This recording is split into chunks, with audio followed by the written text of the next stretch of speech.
আসসালামু আলাইকুম প্রিয় শিক্ষার্থী বন্ধুরা, সবাইকে ওয়েলকাম জানাচ্ছি আজকের ক্লাসে। আজকে আমরা রাজু কুতুরা মডেল কলেজের টেস্টে যে কোশ্চেনটা ছিল সেটা সলভ করবো ইনশাআল্লাহ। তো দেখো, এখানে প্রথম প্রশ্নটা বলেছে যে 1895 সালে কোন বিজ্ঞানী অতি ক্ষুদ্র তরঙ্গ ব্যবহার করে এক স্থান থেকে অন্য স্থানে তথ্য প্রেরণে সক্ষম হন। এটা হচ্ছে তথ্য বলতে ওই সময় মানে শব্দ ভয়েস পাঠানো হতো। তো যে বিজ্ঞানীর মাধ্যমে এটা হয়েছে সে কিন্তু এশিয়া মহাদেশের একজন বিজ্ঞানী ছিল, জগদীশ চন্দ্র বসু। উনি কিন্তু প্রথম ওয়্যারলেসের মাধ্যমে যে আমরা শব্দ সেন্ড করি সেটার উনি প্রথম মানে সেন্ড করতে সক্ষম হন। সেটাও কিসের মাধ্যমে? তরঙ্গ, অতি ক্ষুদ্র তরঙ্গ ব্যবহার করে। হ্যাঁ, আচ্ছা, 2 নম্বর বলেছে পর্চা কি ধরনের সেবা? তোমরা জানো এটা জমির রেকর্ড সংক্রান্ত সেবা, আর এটাকে ইংলিশে বলে সেটেলমেন্ট। ওকে, নাম্বার 3 বলেছে নিচের কোনটি শক্তিশালী পাসওয়ার্ড? তো একটা পাসওয়ার্ড শক্তিশালী হওয়ার জন্য তার যেই জিনিস থাকা দরকার, তার ক্যাপিটাল লেটার থাকা দরকার। তো এখানে দেখো ক্যাপিটাল লেটার সবগুলোতেই প্রায় আছে। তার স্মল লেটার থাকা দরকার, এখানেও স্মল লেটার কয়েকটাতে আছে। তারপর তার স্পেশাল ক্যারেক্টার থাকা দরকার, যেমন আন্ডারস্কোর, @, তারপর তার নাম্বার থাকা দরকার। দেখো এখানে আন্ডারস্কোর এগুলো আবিজাবি নেই। তো যার মধ্যে এটা আছে সেটা হচ্ছে লাস্টের অপশনটার মধ্যে এটা আছে, তাহলে আমাদের সেটাই উত্তর হবে।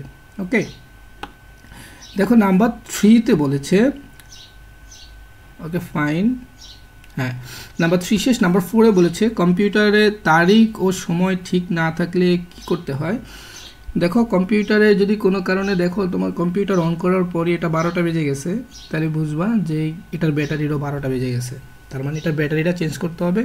এটা মাদারবোর্ডে থাকে, ওই মাদারবোর্ডের ব্যাটারিটা চেঞ্জ করলে তোমার কম্পিউটারের তারিখ আর চেঞ্জ হবে না। সেই ব্যাটারিটার নাম হচ্ছে CMOS, complementary metal oxide semiconductor. Okay, এবার দেখো 5 নম্বরটা বলেছে সিস্টেম অত্যন্ত গরম ও অস্বাভাবিকভাবে হঠাৎ বন্ধ হয়ে যায় কেন? সিস্টেম বলতে এখানে কম্পিউটারকে বোঝানো হয়েছে।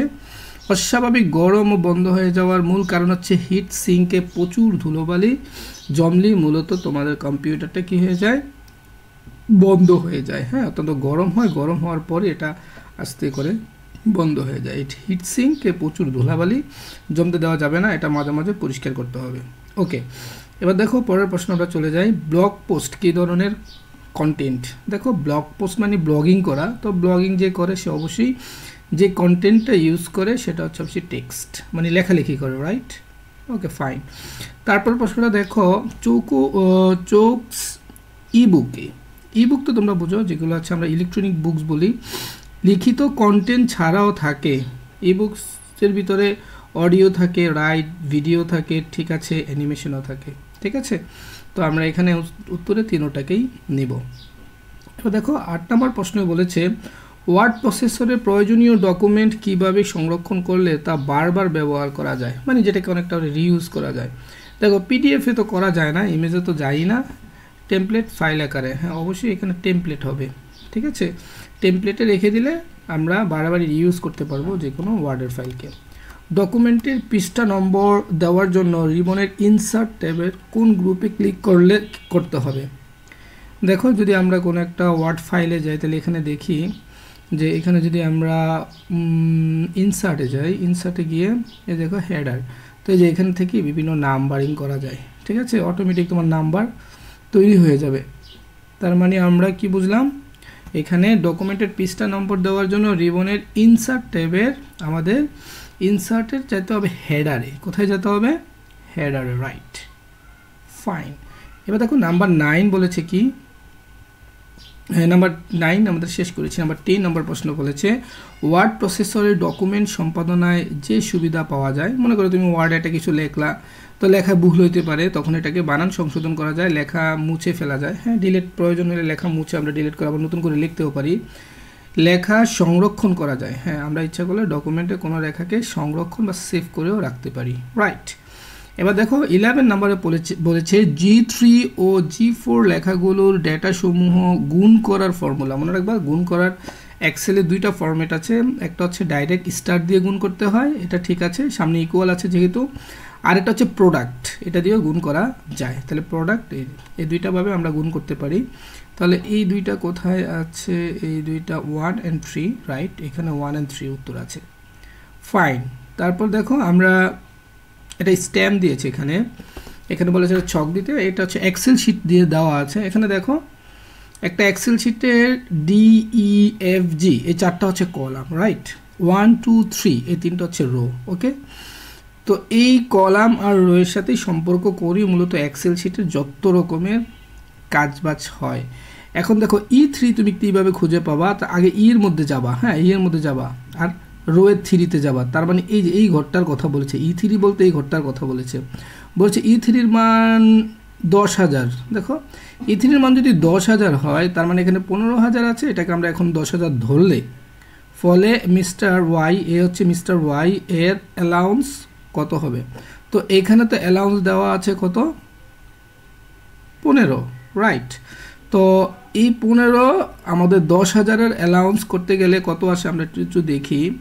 তাহলে 10,000, দেখো এখানে অলরেডি 10,000 যদি আমি নিই, 10,000 15% যেহেতু, তাহলে 100-র 15%, রাইট? তো এখানে দেখো এই 10,000-এর 100% ভাগ করলে এখানে 100 দুইটা শূন্য কেটে দিলাম, 10,000 থেকে দুইটা শূন্য কেটে দিলাম, তাহলে 100 আছে আর 15, তাহলে 15 দিয়ে 100 গুণ 1500, রাইট? 1500 অ্যান্সার আছে কিনা আমরা একটু দেখি। হ্যাঁ 1500 অ্যান্সার এখানে আছে। ওকে ফাইন, পরের কোশ্চেনটা দেখি। পরের কোশ্চেনটা বলছে G2 সেলের মান বের করার সূত্র নিচের কোনটি? G2 কোনটা? দেখো আগে জিতে যাবা, হ্যাঁ জি, আর রো এর 2, তাহলে এই যে G2, এই G2 সেলটা হচ্ছে এই যে এটা টোটাল মান বের করা। দেখো এটার ভিতরে ঝামেলা হচ্ছে, এখানে একটা স্যালারি দেওয়া আছে, বেসিক স্যালারি, তার মধ্যে 20%, এটা কোন ঘরে আছে? F2, তার মানে এইটার সাথে এটার গুণ হবে, এই যে আমরা একটু আগে যেভাবে করলাম, আর এটার সাথে এটা গুণ হয়ে যে মানটা আসবে সেটার সাথে বেসিক স্যালারিটা যোগ হবে। তাহলে দেখি এরকম কোথাও আছে কিনা। দেখো E2 কোনটা? এই যে E2 এটা, হ্যাঁ এটা তো তার বেসিক স্যালারির উপরে 20% ইন্টু F2, এই যে F2, হ্যাঁ ঠিক আছে, গুণ হবে, 20% গুণ হয়েছে, আর বেসিক স্যালারিটার সাথে যোগ হবে E2। হ্যাঁ আমরা অ্যান্সার পেয়ে গিয়েছি। ওকে, 13 নাম্বার দেখো, 13 নাম্বার প্রশ্নে বলেছে 13 তো আমরা করেই ফেলেছি। এবার 14-এ বলেছে পাওয়ার পয়েন্ট একাধিক স্লাইড বিশিষ্ট একটি পৃষ্ঠাকে কি বলা হয়? এটা হ্যান্ড আউট বলা হয়। পাওয়ার পয়েন্টে আমরা যেমন MS ওয়ার্ডে পেজ ধরি, পাওয়ার পয়েন্টে ওটাকে বলে স্লাইড, আর অনেকগুলো স্লাইড যখন একটা পৃষ্ঠায় করে তখন সেটাকে হ্যান্ড নোট বলে। ওকে, স্ট্রোক উইথ ঘরে কত পর্যন্ত যে কোনো সংখ্যাটা, স্ট্রোক উইথ এটা হচ্ছে একটা ফটোশপের ডিজাইন করতে লাগে, তো সেখানে স্ট্রোক উইথ হচ্ছে তোমার একটা ঘর থাকবে যেখানে বিভিন্ন লেটার স্টোর করা যায়, রাখা যায়, তো একসাথে আমরা সর্বোচ্চ সেখানে 1 থেকে 16টা লেটার লিখতে পারবো। পিক্সেলের ঘরে 60 টাইপ করলে রেজুলেশন কত হবে? এটা জানো, এটাকে স্কোয়ার করলে অ্যান্সার চলে আসবে, তাহলে স্কোয়ার করলে কি হবে? 636 আর 2টা শূন্য, 3600, রাইট? Okay fine. এবার দেখো পরের প্রশ্নটা বলেছে ভেক্টর অবজেক্ট তৈরির প্রধান টুল কোনটি?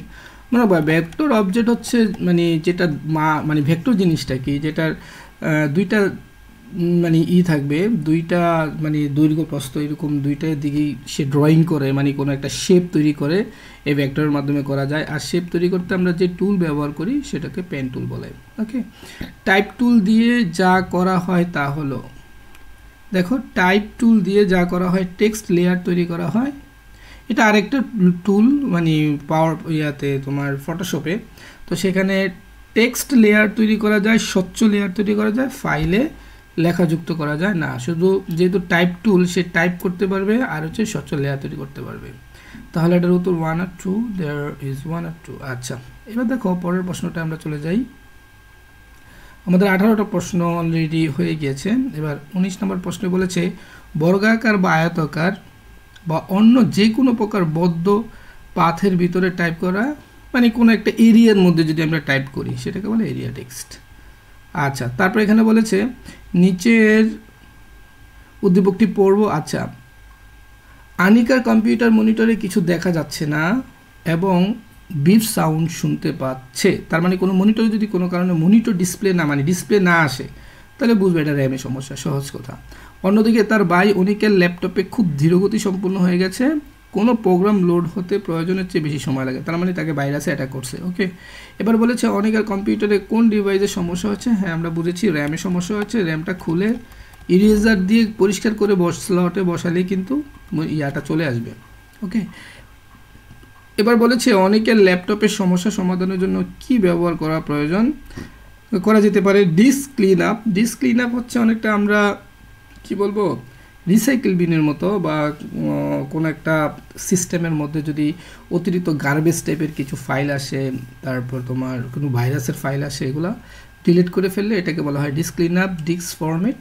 ডিস্ক ফরম্যাট তো আমরা বুঝি যখন আমরা পুরো ডিস্কটাকে কি করে দিব, একবারে জিরো করে দেব। এটা যখন আমরা কোনো একটা অপারেটিং সিস্টেমের করি উইন্ডোজ দিয়ে, তখন এই ডিস্ক ফরম্যাটটা বেশি ইউজ হয়। Disk defragmenter. ডিস্ক ডিফ্র্যাগমেন্টার হচ্ছে তোমার এখানে কোনো একটা ডেটাকে কোনো একটা স্টোরের ভিতরে অল্প অল্প করে সেট করা, তো এটার সাথে এটা যায় না, তার মানে এটার উত্তর হবে 1, 2। আচ্ছা, তারপর হচ্ছে দেখো, তারপর আরেকটা টেবিল দিয়েছে এক্সেলের। এখানে কি বলেছে দেখো, আবার একই কথা। দেখো এখানে এগুলো হচ্ছে একটা কলাম, এই যে একটা কলাম, 2টা 3টা 4টা 5টা 6টা কলাম আছে, হ্যাঁ, আর 3টা রো আছে। তো এখানে বলেছে উপরোক্ত টেবিলের কত ধরনের ডেটা রয়েছে। কত ধরনের ডেটা বলতে এখানে কত টাইপের, মানে কি কি টাইপের ডেটা রয়েছে। দেখো এই যে 1 2 3, তারপরে আইডি, এগুলো সেম ডেটা। এই দুইটা হচ্ছে একরকমই, এটাকে বলে নাম্বার, রাইট। এবার দেখো এই যে এগুলো হচ্ছে টেক্সট। দেখো নাম XYZ, এই নাম্বার, এটা হচ্ছে আরেক রকমের ডেটা। টেক্সটটা আরেক রকমের ডেটা। এটার সাথে আবার ডেজিগনেশনটা দেখো মিল আছে। তারপরে এই ডেজিগনেশনের যে manager, manager X, manager Y, তো এগুলো হচ্ছে তোমার টেক্সট। তাহলে 2 রকম পাইলাম। আর এটা হচ্ছে DOB, তার মানে ডেট অফ বার্থ, এটা আরেক রকমের। 3 রকম পাইলাম। আর স্যালারি, এটা আরেক রকম। তাহলে 4 রকমের পাইলাম টোটাল। তাহলে উত্তর 4 হবে। 4 রকমের ডেটা আছে এখানে। আচ্ছা, এবার বলেছে 15,000 টাকার বেশি বেতন কার তা দেখানোর জন্য কি করতে হবে। তো এখানে দেখো আমরা যদি কার 15,000-এর, এখানে তো ছোটো একটা শিট দিয়েছে, কিন্তু বড় শিটে আমরা 15,000-এর বেশি কারো স্যালারি হতে গেলে তখন আমাদের কুইরি ইউজ করতে হয়, যেটাকে আমরা বলি স্ট্রাকচার কোয়েরি ল্যাঙ্গুয়েজ। তার মানে এটাই উত্তর হবে। ওকে, এবার বলেছে DBMS এর কাজ। DBMS হচ্ছে ডাটাবেস ম্যানেজমেন্ট সিস্টেম, তোমরা জানো। অপ্রয়োজনীয় রেকর্ড মুছে ফেলা, ঠিক আছে। ডেটা নিরাপত্তা, হ্যাঁ ঠিক আছে। ডেটার অনুলিপি তৈরি করা। DBMS এর মাধ্যমে আমরা ডেটার অনুলিপি তৈরি করার প্রয়োজন হয় না। তাহলে উত্তর হবে 1 আর 2, ঠিক আছে। উত্তর 1 আর 2। ওকে, 25 দেখো বলেছে সফটওয়্যার ডিলিট করার সময় বোর্ডের কোন বাটন চেপে রান কমান্ড চালু করতে হয়। দেখো আমি এখন রান কমান্ড চালু করব উইন্ডোজ R চাপ দিয়ে, দেখো চলে আসছে এই যে। তার মানে এটা কি আমরা রান কমান্ড বলি। তো এটাকে উইন্ডোজ R দিয়ে করতে হয়। তো উইন্ডোজ R কি এখানে আছে?